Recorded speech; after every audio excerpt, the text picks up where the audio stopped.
As I'd mentioned earlier, most people situate the Kashmir issue as dating back to 1947, which is when there was a partition between India and Pakistan, with the Muslim majority regions going to Pakistan and the Hindu majority regions going to India.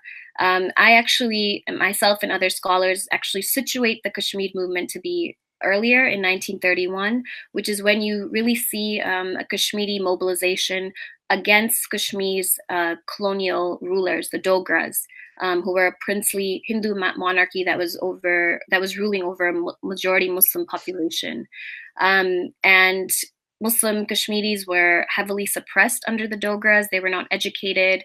They weren't able to get employment. Most of them were, living under sheer poverty. But finally, sort of this middle class emerges, gets educated, and starts to advocate on their behalf for better education, better economic rights, and eventually sort of trying to envision a state for Kashmiris themselves. But what ends up happening is that movement then kind of pushes against what's happening at the time of partition. And Kashmiris are sort of forced to think of their political future within these two binaries of India and Pakistan.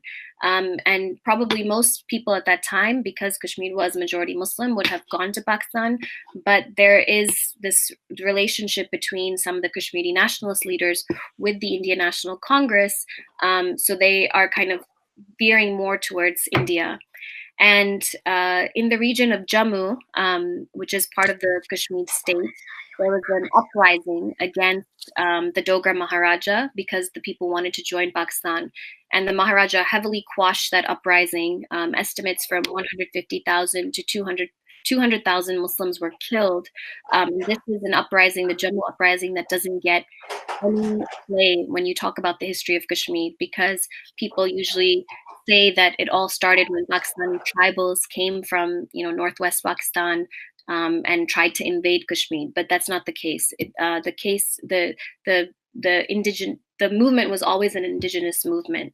But as a result of the Maharaja sort of brutally quashing this uprising, the tribals from Pakistan did come to try to sort of liberate Kashmir from these Dogra rulers. And the Maharaja asked the Indian government for military assistance. The Indian government said that it would only do that as long as the Maharaja signed a treaty of accession.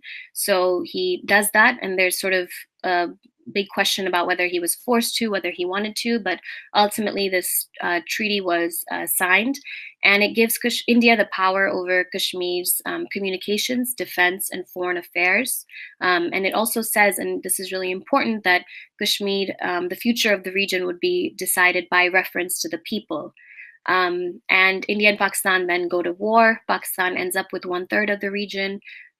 India has 2/3 of the region and takes the issue to the United Nations. So from the beginning, India itself internationalized the issue in an international forum, even though today it says that it's India's own internal matter that the international community has no say over. But the UN basically said that once there was a cessation of hostilities, that there should be a plebiscite that should be held in the region. And this plebiscite was never held. And that remains the core and the crux of the issue, is that despite for the past 70 years, Kashmiris fighting both peacefully and then later in the 80s, an armed uprising demanding a right to self-determination and for the plebiscite, this hasn't happened. So, it's really important that we situate the context, the history of the Kashmir movement in its historical context, because that's how the Kashmiris themselves see it. This is how they envision their identity and their history. And unfortunately, the Indian government is completely trying to erase this history and make it just about an issue of these radical Islamist separatists that are sponsored by Pakistan to, separate Kashmir from India, when Kashmir was really never officially and legally a part of India to begin with.